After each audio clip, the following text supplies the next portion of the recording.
Do these images look familiar? Hi, my name is Franz Fuhrmann and I am a Park and Recreation Management major at NAU. And prior to being a Parks and Recreation Management major, I was a budding soccer player that eventually turned into a soccer coach, so that old adage of those that can't teach definitely was the case in my wheelhouse here. I hope I never looked like that on the sidelines, but I can't say I never did. I might be lying to you then.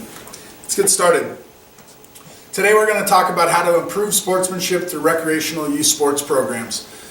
It's unknown because of lack of data where children start the recreational youth sports experience, but it's perceivable to believe that they start at a community center, religious community center, organization center, private, or a public municipal recreation center, and that's where I'd like to keep today's focus of our presentation on how we can improve sportsmanship at a municipal level. The first thing I want to talk about is the headlines. We have headlines every day with issues related to violent conduct and poor sportsmanship in youth sports. Up on the board right behind me, we have the New York Times article is the top one regarding a youth hockey dad that killed another youth hockey dad after a game because of what he believed was highly aggressive behavior on the other father's children's part during the game. The second one, the Boston Globe, that is an article about a football coach that was beaten up by a dad during their football practice because of playing time issues. And finally, the Star Tribune in Minnesota was a hockey dad that again was upset with playing time for his son and decided that he was going to have a fisticuffs with his coach again during practice. In 2001, Sports Illustrated for Kids had a news article, a feature that responded to 3,000 reader responses regarding youth sports violence, and the numbers are astonishing. 57% that they have seen too much violence in youth sports. That's over half of the 3,000 kids. That's terrible. 74%, almost 3/4, have seen out of control parents at games. And the list just keeps going on and it gets worse. 36% were embarrassed. That's their main emotion when they see parents getting out of control. 37% witnessed parents yelling at kids. 27 have seen parents yelling at coaches, 25% have seen coaches yelling at officials or kids, and 4% have seen violent behavior by adults in youth sports. We need this. We need a change. There has to be a change. But before we do that, we have to understand what is sportsmanship.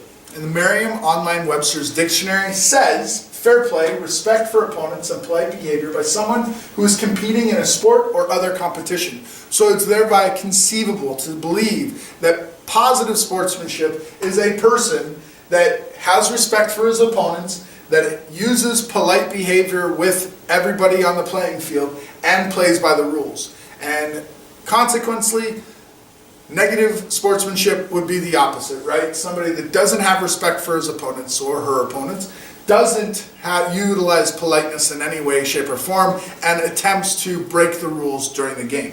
With that being said, now we know what sportsmanship is. We need to figure out what the cause is. An Indiana University professor believes that the cause is due to financial issues. Financial issues nowadays are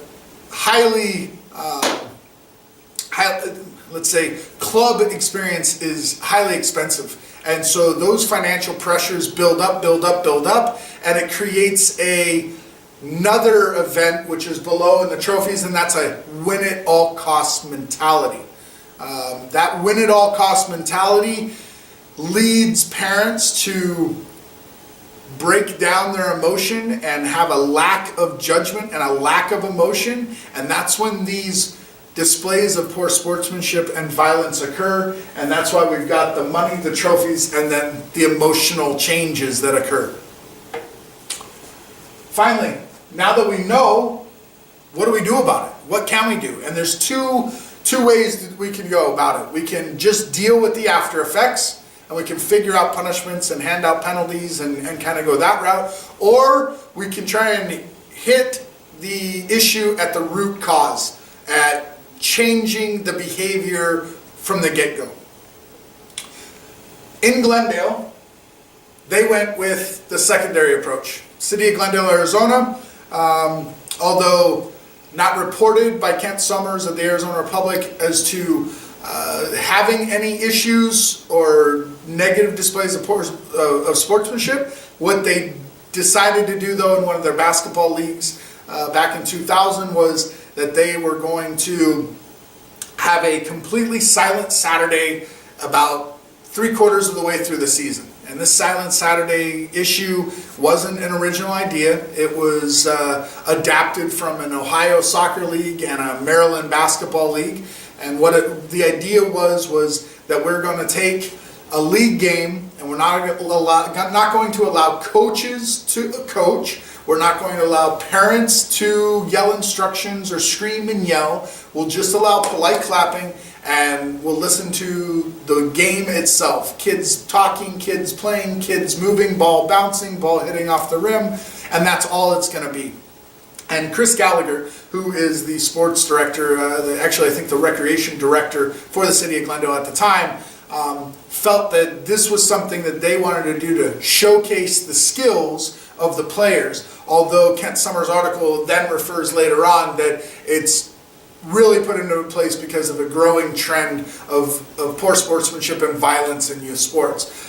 Although the program, in Chris Gallagher's opinion, was successful, they believe that they don't believe. They have not done it again. They have not repeated the event again, although they did report that they didn't have any criticism.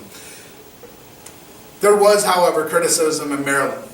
And as we can see, there's no more shh in Maryland. And part of that is because of heavy parental criticism. And again, this all comes from Kent Summers' article in the Arizona Republic, but the Maryland ACLU branch threatened a lawsuit because of free speech issues, and unfortunately the rec department gave in and said we'll never do this program again, we'll never have a Silent Saturday again. So part of what we can see is going after the after effects of poor sportsmanship or violent conduct so far isn't working.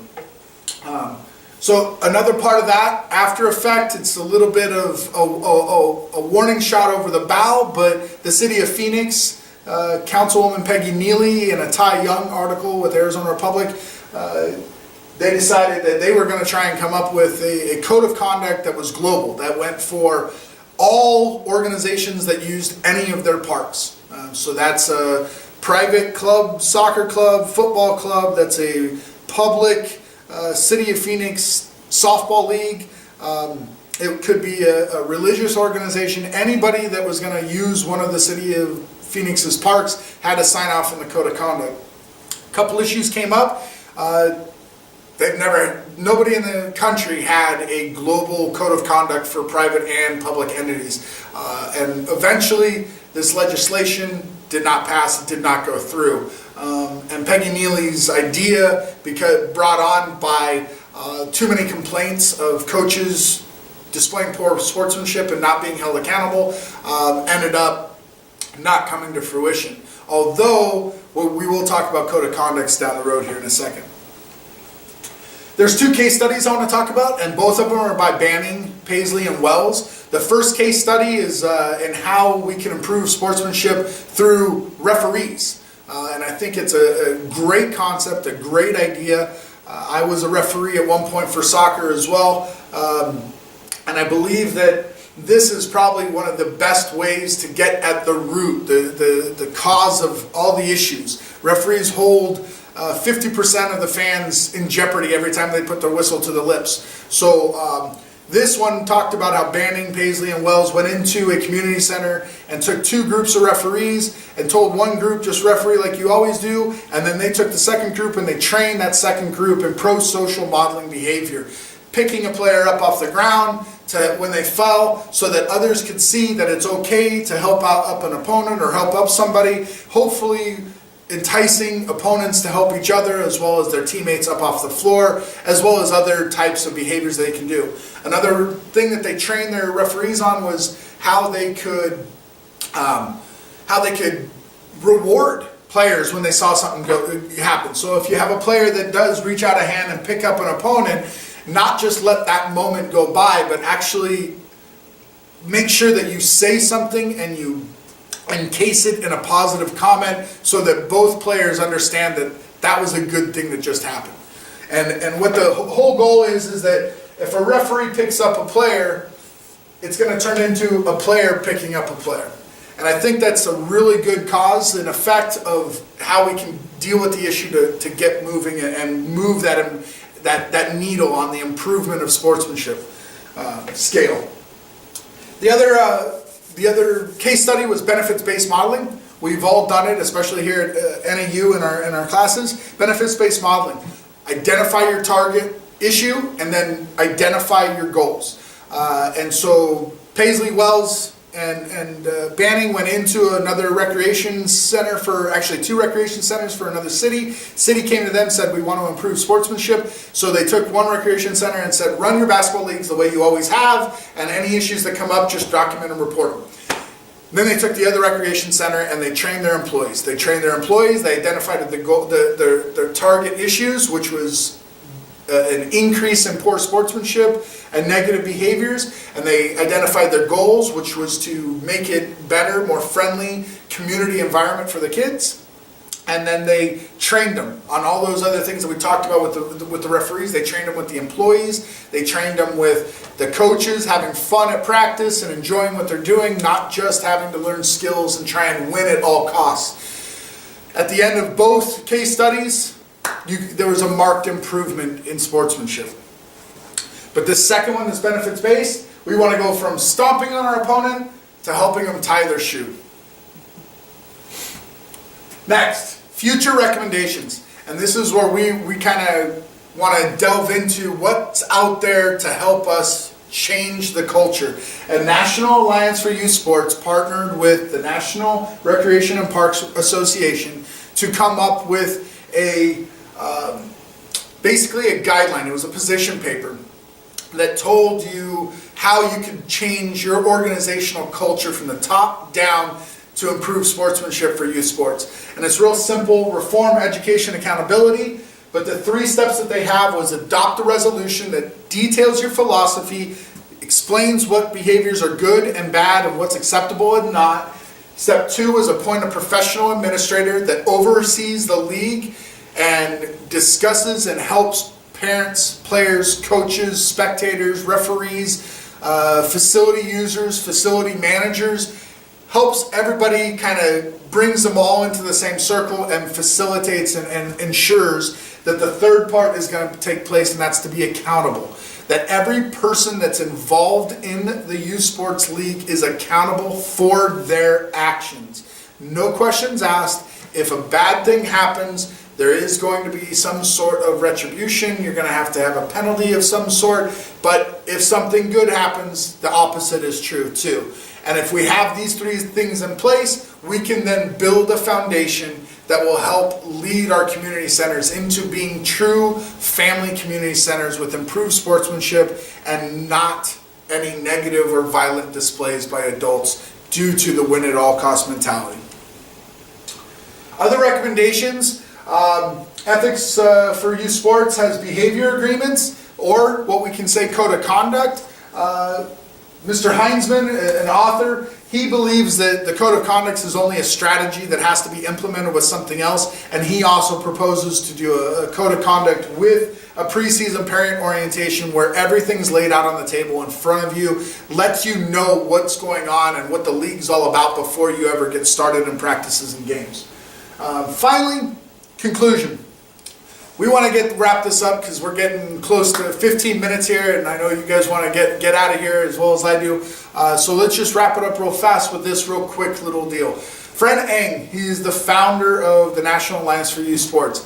He basically said, rough quote here, that the world around us is eroding in its civility, and youth sports is just a mirror to that world around us. And I wholeheartedly believe that is true. So how do we improve youth sports improve that sportsmanship through recreational youth sports. And we kind of gave you some hints at it. It's not going to happen through just dealing with the after effects of an incident. It has to be done at the root cause organizational level, and the only way that can be done is through complete organization change and buy-in, training of staff, training of officials, the use of pro-social modeling techniques, the use of benefits-based modeling, those case studies. We need to put those into practice. We also need to put into practice some type of system which the National Alliance for Youth Sports laid out in their position paper, and that's to have and adopt the resolution of what your philosophy is and how you're going to handle it, and have a professional administrator running and taking care of the day-to-days and working with the people that are going to be in the leagues, and then also finally keeping people accountable. And that's the only way that we're going to be able to improve sportsmanship through recreational youth sports. Thank you very much for your time today. Look forward to seeing you guys out and about, and if you have any questions, please let me know. Thank you.